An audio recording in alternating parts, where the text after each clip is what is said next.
Hello again, this is Andre, and today we will talk about Notion.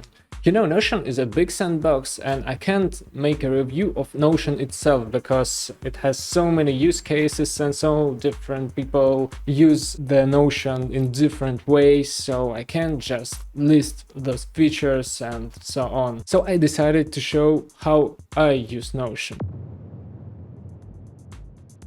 And the first, my use case is habit tracker. Notion databases are really powerful, so I can collect data from my days, like what did I do on the certain date. I can check it weekly or monthly. Also, I have a process to change it monthly to reduce habits I don't like and increase habits that I like. And I have the data for last 2 years of what did I do. It is really interesting to check and really interesting to analyze and perform some improvements on myself. Also, I have an idea. Using Notion API, I can automate some checkings on habits. For example, if I read re-advise notes, it could be like automated to check the check mark in my habit somehow. I'll share it in future probably. Anyway, the second use is favorites. Notion has really great interface in widgets, even on iPhone. I hate iPhone widgets actually. And I use it like a quick access to my Notion notes. For example, to gym table or my habit tracker and so on. Shop lists also.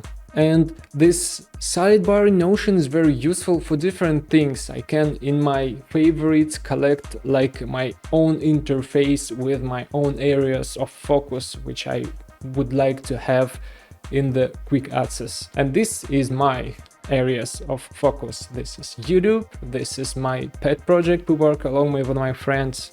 And this is my work folder actually, and also personal stuff with a lot of things I use every day.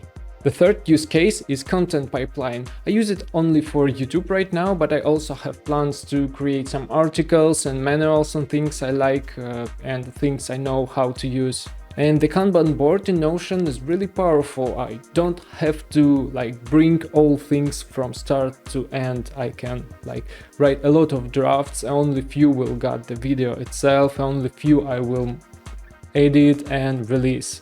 And I have a backlog of things. I can start not from scratch, but from some kind of half works done. The fourth use case is project planning. I used the Kanban board I took from Ali Abdal actually. I really like that layout. I have a backlog for projects I want to be involved in, but still wait for some free time or so on. I have active projects. I have no more than 6 or 7 active projects at once, and I consider that I will put all my focus on that 6 to 7 projects. If I have more than 7 projects, I usually been distracted and not all projects receive that much focus that it should. And the last column is passive projects. Somebody else doing that are expecting something, or maybe that projects actually require just a few time in a day. So I just keep attention on them, but not actually put a lot of effort into. I use weekly reviews to review that board, to bring more projects to work, to launch some project if I already done it, and to watch over my passive projects, remind people to do something, and so on. The fifth use case is weekly reviews. Actually, I found out that method in the video of August Bradley. It's a really convenient, very inspiring and straightforward way of making weekly reviews. It's like a gallery with weekly snapshots, and also I use self-retrospective with successes and fails that I did during the week. Also, I use a free weekly goals method from Agile Results methodology. If you heard about that, maybe I will do a video about. So from the long-term goals, in a nutshell, I create a free weekly goals just to make some advance on that.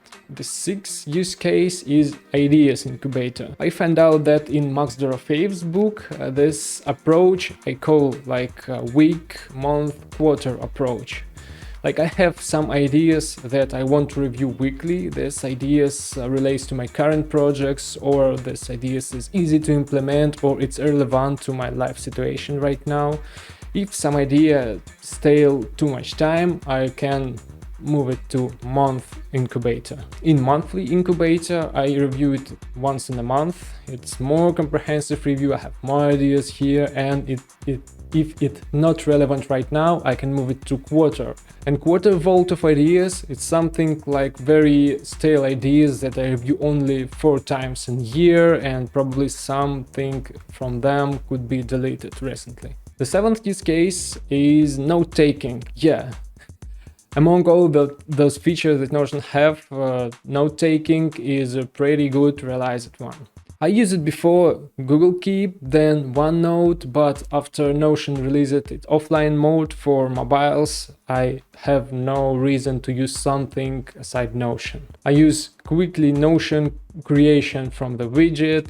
I have weekly review when I review all notes I created and move them to my Obsidian vault if it's part of the knowledge, or to some references from projects and so on. And 8th, the last use case for now, is shared notes. For example, I use my shop lists and share it with my girlfriend. I use some documentation I shared with my friends, and it's really convenient. It's even more convenient than Google Keep, because here I can create a Kanban boards and some real comprehensive workspaces when I can track my projects, track someone else's projects and so on. And in that case, Notion have no competitors among all that note-taking apps that I had before. So that was my 8 use cases of Notion. You can choose something to pick. Also, you can share your use cases down below in comments. I would like to know more about how you can use Notion in my everyday life. Bye.